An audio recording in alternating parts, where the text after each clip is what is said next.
For questions 37 through 39, I'm asked to evaluate. And for these questions, I like to put my own equal sign. And because I don't know what it is, I'm going to set it equal to a question mark. But if you wanted to set it equal to x, you could do that as well. So I'm doing this because now I can really just transform it into its equivalent exponential form and then solve. So 4 raised to question mark is equal to 64. So 4 raised to what would get you 64? And that would be 3.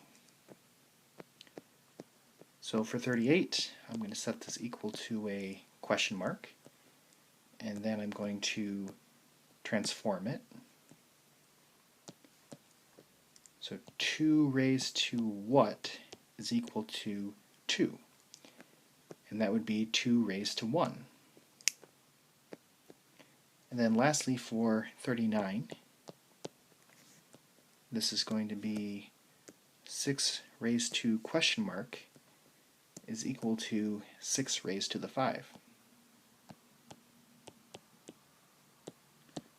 So 6 raised to what is equal to 6 raised to 5? And that'll just be 5.